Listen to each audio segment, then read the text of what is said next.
vosotros esta tarde. Me hubiera gustado poder estar físicamente allí, pero me era imposible. Y bueno, espero que esta intervención a distancia pues no nos prive de la posibilidad de tener un debate o una charla sobre las ideas que voy a plantear y las cuestiones que os voy a proponer.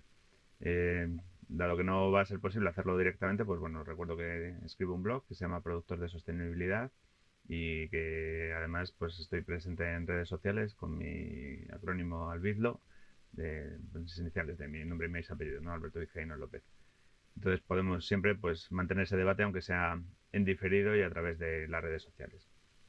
Quería plantearos hoy pues una pequeña reflexión sobre qué tienen que ver la sostenibilidad y la economía circular, ¿no? A veces nos planteamos que queremos hacer economía circular y ahí no está de más pues hacer una pequeña reflexión sobre por qué hacemos economía circular.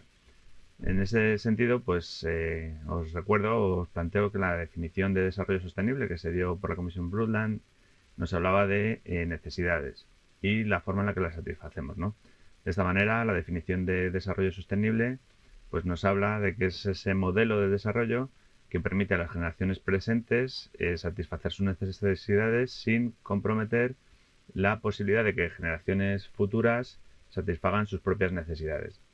Esto es importante porque para muchas cuestiones pues podemos resolver las necesidades que tenemos de distintas maneras, ¿no? De formas alternativas. Y un modelo de desarrollo sostenible lo que busca es que el que nosotros podamos satisfacer nuestras necesidades, una necesidad básica como pueda ser acceder a información o disponer de un medio de comunicación, pues lo podemos resolver de distintas maneras. De hecho, muchos de los que estamos hoy atendiendo a esta sesión o que estáis participando en estas jornadas, eh, tendréis posiblemente un dispositivo móvil en el bolsillo, que es una forma de acceder a información y de estar disponibles y tener comunicación prácticamente instantánea con cualquier persona en el planeta. Esta necesidad pues la podemos satisfacer algunos, pero ni siquiera todas las generaciones presentes en el planeta pueden actualmente disponer de un teléfono móvil, ¿no? A pesar de que es una tecnología ampliamente distribuida. Que yo tenga un dispositivo barato en el bolsillo con el que poder hacer llamadas o enviar mensajes implica cuestiones como esta imagen que tenéis ahí. Eso que se ve ahí es la selva del Amazonas en Perú.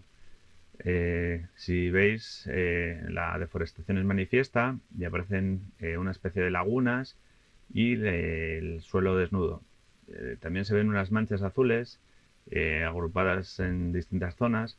Esas son chabolas, son infraviviendas donde personas desesperadas de esta región, que no tienen otra forma de vida ni otra forma de ganarse el sustento, pues dedican su día a día a ir excavando la tierra y diluyendo el poquito oro que pueda haber retenido entre el suelo de esta selva para ir capturándolo con distintas técnicas, unas muy agresivas con el entorno, que implican el uso de mucha agua que acaba quedando contaminada, mercurio para disolver y amalgamar el oro y poder extraerlo de ahí.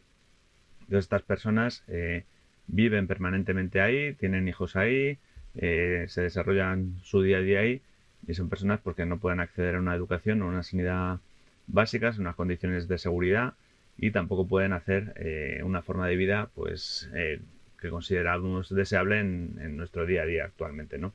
Nuestro modelo de desarrollo, el disponer de teléfonos móviles baratos, implica la obtención de distintos recursos, incluido pues metales preciosos, pero en condiciones que generan a otras personas que no puedan satisfacer lo que nosotros consideramos como necesidades básicas en nuestro entorno, en nuestro día a día. Además, los teléfonos móviles, la tecnología tiene la característica de que está diseñada con criterios de obsolescencia y cambiamos relativamente rápido con eh, nuevas versiones o nuevos modelos, nos vemos abocados a sustituirla rápidamente. Eso tiene otra consecuencia y es la generación de residuos, ¿no?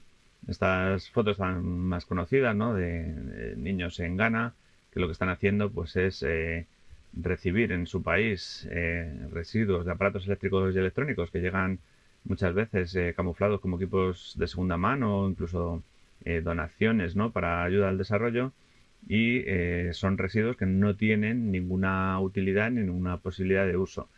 acaban cayendo pues en manos de chavales como los que veis en las fotografías y otras personas que de manera informal pues intentan rescatar de ahí algunos de los metales que hay, que son los componentes más valiosos. Pero si veis el proceso, aparte de que condena la mayor parte del equipo, ahí en esa incineración incontrolada, pues se pierden los plásticos y otros materiales, simplemente para recuperar pues un poco de cobre o algún otro metal que se pueda recuperar después de quemar todos los cables y los circuitos del componente electrónico. Y lo que estamos haciendo es trasladar ese producto en forma de contaminación tanto al suelo como a la atmósfera.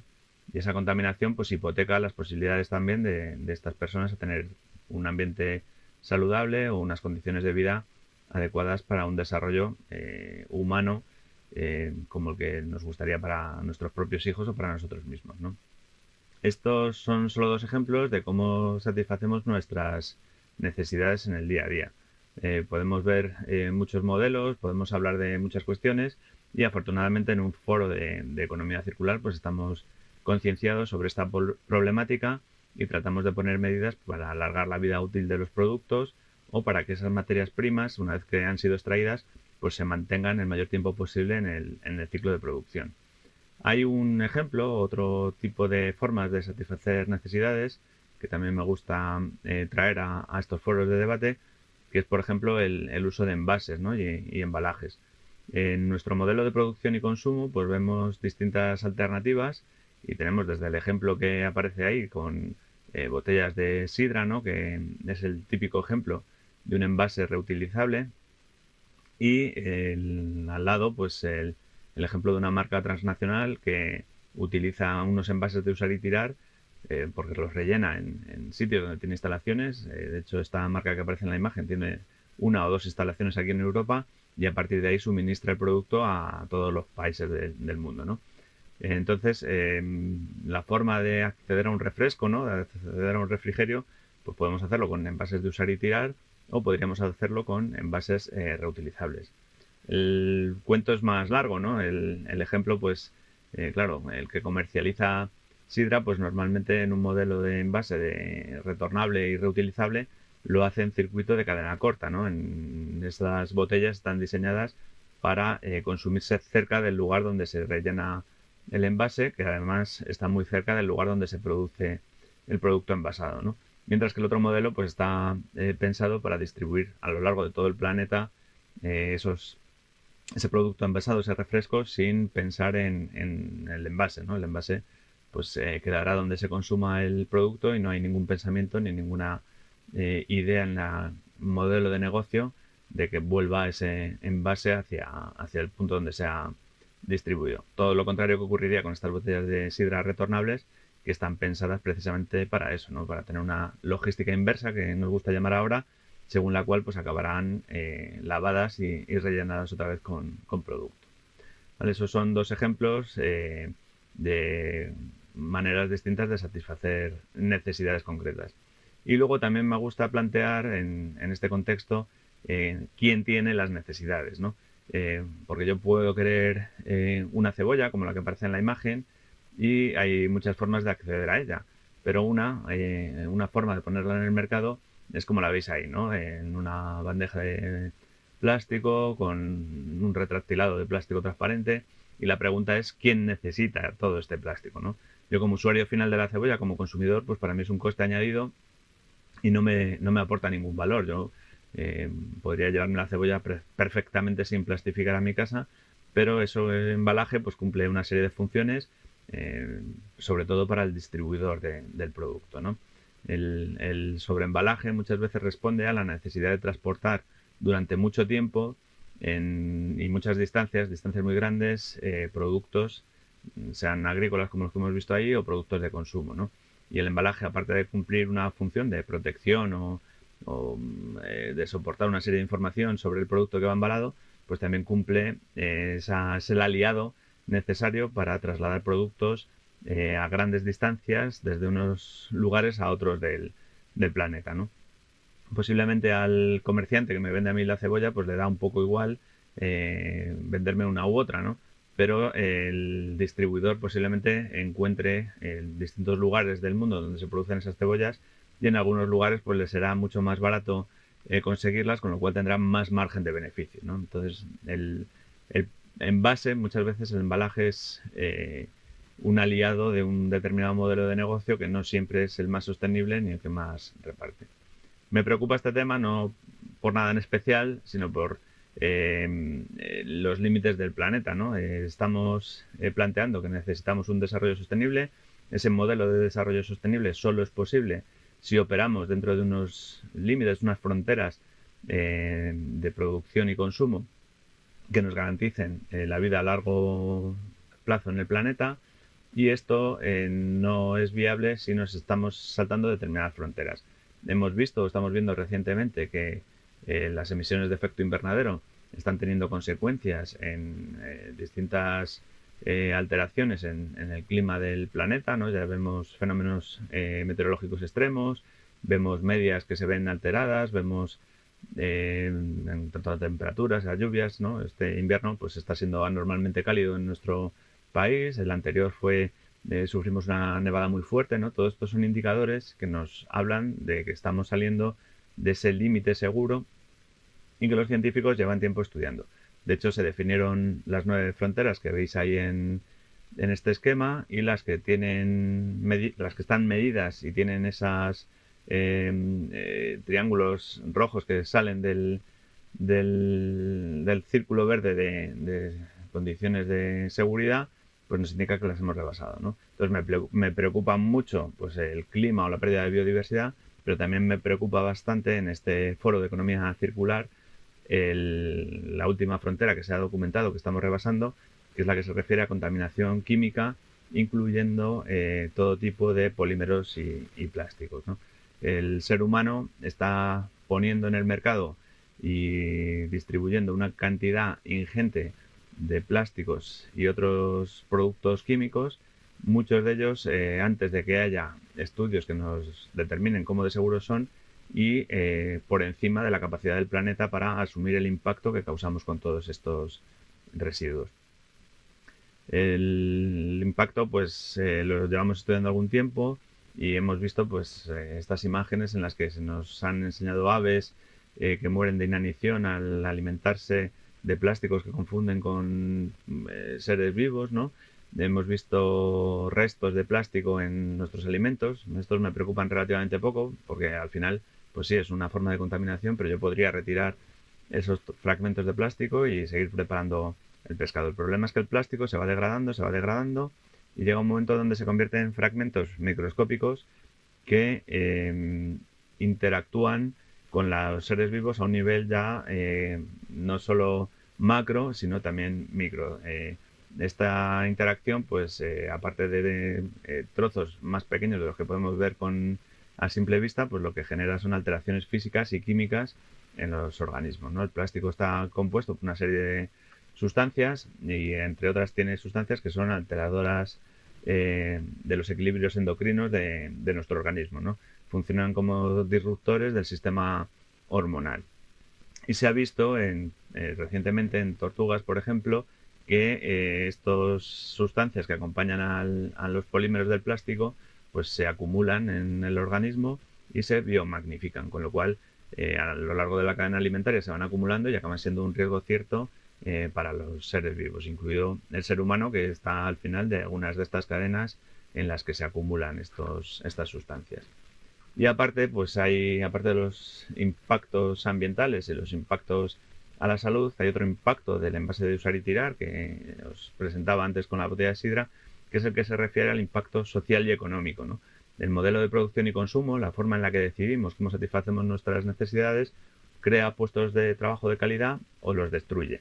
Y en algunos casos, pues las grandes distribuidoras concentran medios de producción y consiguen reducir costes, que viene muy bien para sus modelos de negocio, pero esos costes al final se traducen en puestos de trabajo que desaparecen, por ejemplo, de embotelladoras que estaban haciendo una función circular a la hora de distribuir un producto en proximidad con envases retornables y rellenables, y que acaban desapareciendo esas envasadoras de refrescos, por ejemplo, o de cervezas, que tendríamos ejemplos varios para ilustrar la situación, y se concentran en grandes envasadoras transnacionales que cierran estos centros de embotellado que estaban al servicio de la economía circular y creando puestos de trabajo cercanos a los lugares de consumo. ¿Sería el reciclaje de envases una solución a los problemas? Pues a lo mejor parcialmente podría ser una solución, pero el sistema de recogida actual que tenemos no permite atender al gran volumen de envases de usar y tirar que se están generando, ¿no?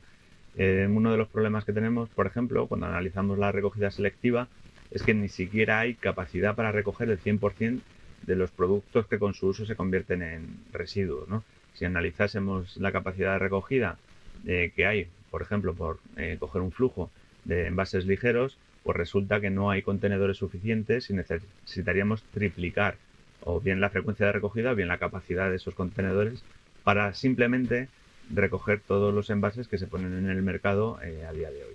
Entonces estamos muy lejos de conseguir con contenedores amarillos resolver la contaminación por plásticos, básicamente porque no hay un sistema capaz de recoger todos los envases de usar y tirar que se están poniendo en el mercado, ¿no?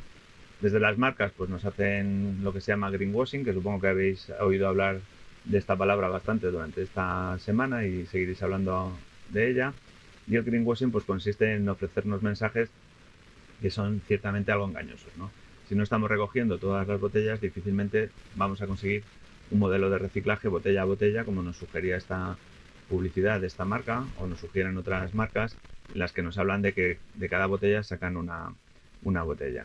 No es algo que diga yo como activista, es algo que nos ha ido evidenciando la ciencia y vemos, por ejemplo, en este esquema un diagrama en el que se muestra lo que ha ocurrido con todo el plástico que alguna vez se produjo, ¿no?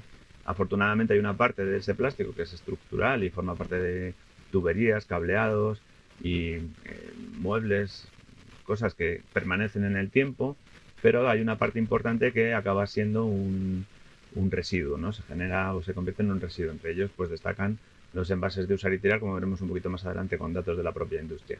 De esos plásticos que se descartan, pues la cantidad que se recicla no llega ni al 10% a nivel global. ¿Y qué ocurre? Pues que una gran parte de esos plásticos o han sido abandonados o han sido enterrados en vertederos o incinerados, ¿no?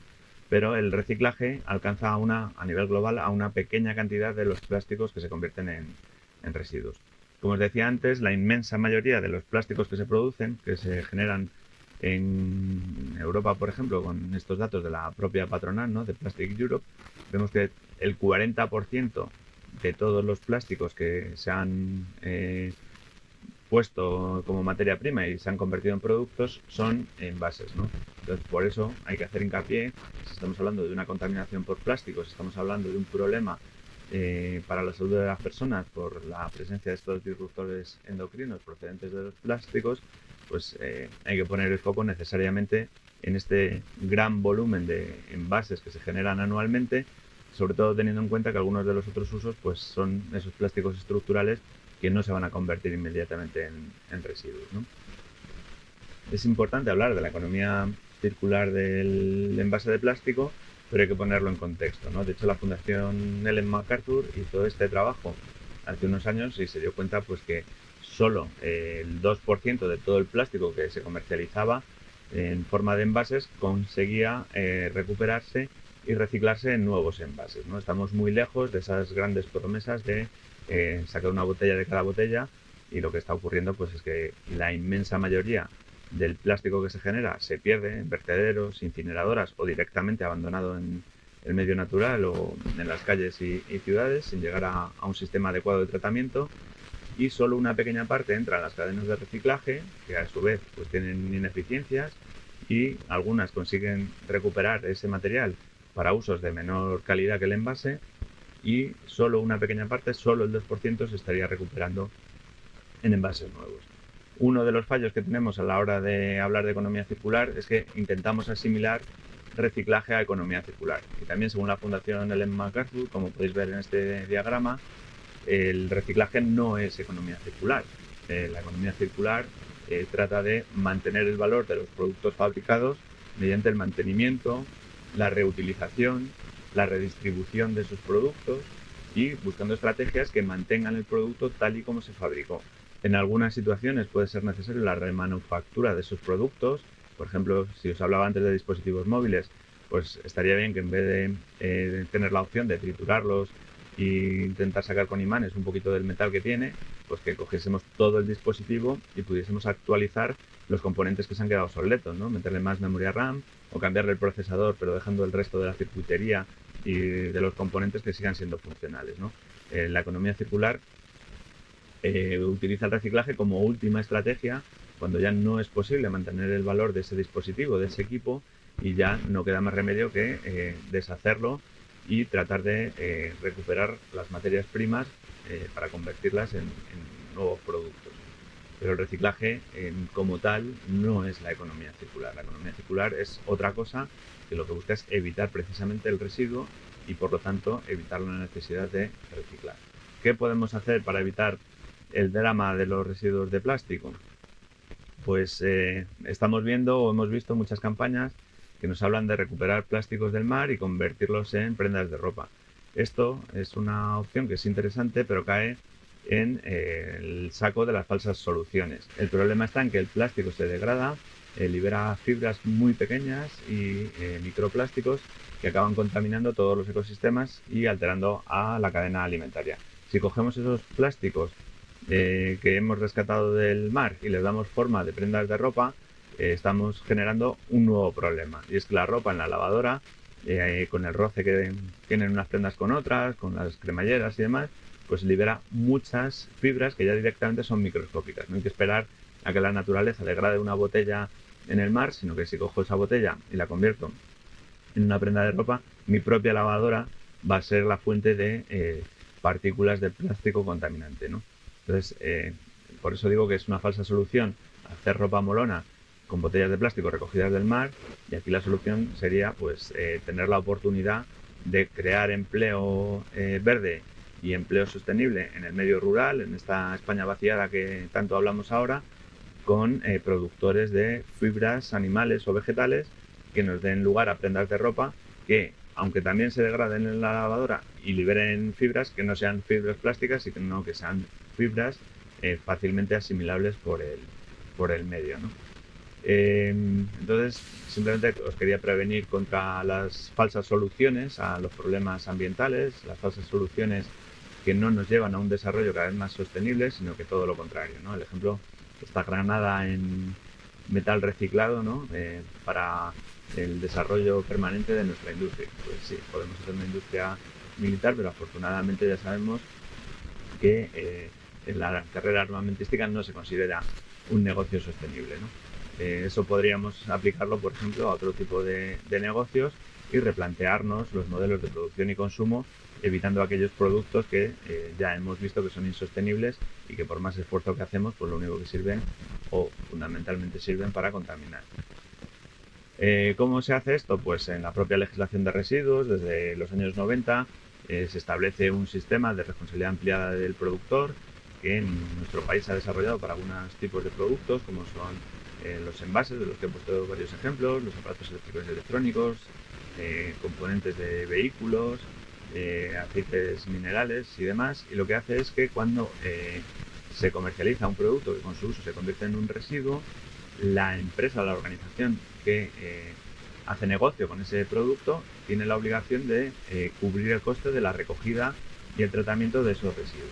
Entonces, esta estrategia de responsabilidad ampliada del productor está en la normativa europea y poco a poco se va trasladando a la normativa española y nos va a permitir avanzar en reducir los problemas que causamos, ¿no? Una de las últimas líneas que ha incorporado la Unión Europea en la directiva de plásticos de un solo uso, en la que se intenta reducir el impacto de estos plásticos en el medio, pues lo que busca es que estos productores que comercializan productos que por algún modo acaban siendo residuos y muchas veces acaban abandonados en el medio natural, pues que tengan la obligación de recoger las basuras dispersas que se generan por sus productos.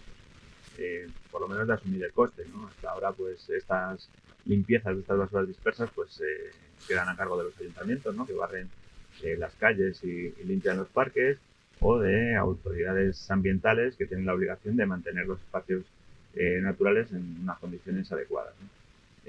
Sí que es cierto que se hacen también campañas de voluntariado, pero lo que se busca es que este coste, el coste de recoger esa basura que queda abandonada por el modelo de negocio que pone en el mercado productos para su consumo fuera del hogar, pues que el coste se incorpore en el propio modelo de negocio, que se lucra de estos productos que en algunos casos pueden acabar abandonados.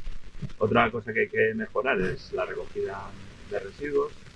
Tenemos un modelo de recogida selectiva que data de finales de los años 90 y que poco a poco va llegando a sitios donde no había llegado antes y no sabemos muy bien si es para bien o para mal, ¿no? Este ejemplo es una foto que tomé este verano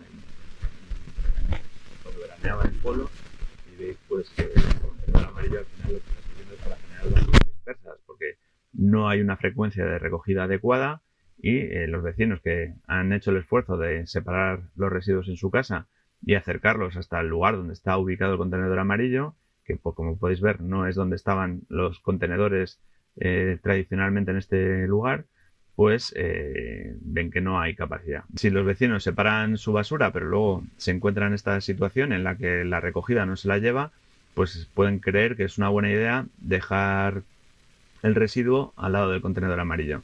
Si este contenedor amarillo pues tarda mucho en recogerse, pues al final acaba siendo una fuente de basura dispersa, porque los animales van ahí a rebuscar y abren las bolsas, el viento hace la suya y tenemos pues esa basura que alguien había separado con toda su buena intención, pues dispersa por el pueblo y acaba siendo basura que se dispersa por el medio natural también. La solución, y sé que esto es un poco atrevido decirlo aquí en Murcia, pasa por prevenir. Cuantos menos envases de usar y tirar generemos en nuestro modelo de consumo, pues menos residuos hay y menos necesidad tenemos de gastar dinero en la recogida o de invertir en el tratamiento y el reciclaje de esos residuos. Si yo consigo beber agua del grifo en vez de comprar botellas de plástico, pues estoy ayudando al planeta en que no se explota la materia prima, no es necesaria la materia prima para fabricar la botella, no es necesario distribuir ese producto envasado y no es necesario gestionar los residuos. ¿Qué tendríamos que hacer? Porque, claro, aquí la queja rápida es que tú no vives aquí y no sabes cómo sabe la agua de grifo. ¿Qué tendríamos que hacer? Pues básicamente pedirle al ayuntamiento, que es el responsable de suministrarnos agua de calidad en el grifo, que ponga las medidas que a día de hoy hay tecnología suficiente como para reducir la dureza del agua y conseguir que el agua que salga por cualquier grifo, aparte de ser potable como obligatoriamente es, pues que tenga unas condiciones mínimas que resulten atractivas para el consumidor. Mientras no hagamos esto, lo que estamos haciendo es subvencionar a determinadas actividades que contaminan el agua o que no se ocupan de mantenerla en condiciones y sobre todo estamos haciendo negocio para las empresas que embotellan el recurso y nos lo venden en botellas de plástico. Así pues, ante el problema que tenemos del greenwashing y las campañas con las que distintas marcas intentan convencernos o explotar nuestra conciencia ambiental para vendernos productos que no van a salvar el planeta, lo que podemos hacer es acercarnos a productos que sí han demostrado o son capaces de demostrar su compromiso ambiental. En concreto, os quería plantear aquí 3 certificaciones que demuestran que ese producto o ese servicio realmente es ecológico. Lo hacen a través de un reglamento de la Unión Europea que es de cumplimiento voluntario para quien quiera certificar su empresa o sus productos. Y entonces hay 3 esquemas. Uno es para gestión ambiental en la empresa. Son empresas que realmente tienen una conciencia ambiental y no solo hacen las cosas lo mejor que pueden, sino que editan anualmente una memoria que se verifica y que demuestra su desempeño ambiental, qué vertidos tienen, qué emisiones generan, cuántos residuos producen y todo eso pues hace una memoria que es pública y está publicada y cualquiera puede consultar, además está verificada. Otra es la etiqueta ecológica europea para productos y servicios, que es la que tenéis ahí arriba con esa forma de flor que pone Ecolabel. Esta lo que certifica son productos de consumo y servicios que cumplen unos criterios también establecidos por todos los agentes implicados, la industria, los centros tecnológicos, los investigadores, ecologistas y cualquiera que quiera participar en el proceso público de establecimiento de estos criterios y demuestran que realmente ese producto está en esas condiciones. Y el último es el que tenéis abajo, esa especie de hoja con estrellas, que es agricultura ecológica y que es para productos de alimentación, ¿no? Fundamentalmente, o productos que vienen de la agricultura o la ganadería ecológica. Estos tres sistemas vienen con criterios de rango legal establecidos por la Unión Europea, por eso son más fiables que otras estrategias de etiquetado que podáis encontrar, los otros reclamos. Estos reclamos no se pueden utilizar sobre productos o servicios, salvo que la administración emita un certificado como que esa empresa al menos cumple con toda la legislación ambiental y un auditor externo, un verificador, además comprueba que cumple con todos los criterios necesarios para acceder a estos certificados. Son las únicas tres certificaciones que realmente tienen ese nivel de garantía. Ejemplos de cosas a las que se aplica la etiqueta ecológica, pues tenéis ahí una lista de productos y servicios a los que se aplica, entre otros, pues por ejemplo, alojamiento turístico. En la página web que aparece en la etiqueta, pues podéis ver todos los productos y servicios que se certifican con ella. Y un catálogo de empresas que están comercializando y poniendo en el mercado sus productos. Y luego la agricultura ecológica, pues básicamente nos salvaría de todos estos debates que estamos teniendo ahora, ¿no? Últimamente, sobre el modelo de ganadería que queremos, en tanto en que este sello sí que es una garantía de que los animales están en unas condiciones adecuadas y que se respetan los ciclos naturales de producción para obtener el alimento, ¿no? En el caso de la agricultura, pues se pueden utilizar determinadas técnicas, por supuesto, no es una cuestión de renunciar al avance de la tecnología, sino de respetar la fertilidad natural del suelo y la calidad propia de los alimentos producidos según los ritmos naturales del ecosistema en el que se generan. Y poco más, he ido un poco deprisa y lo único que quería era lanzaros ideas y proponeros que sigamos con la conversación. Me tenéis en redes sociales como Albitlo, me tenéis en mi blog Productor de Sostenibilidad y me tenéis también en la página web del libro que me traía hasta aquí, Contenedor Amarillo, en el que desarrollo un poco más todas estas ideas que os he presentado. Si tenéis interés, pues está a vuestra disposición. Muchas gracias, espero que sigáis disfrutando de las actividades que os propone el Loop esta semana.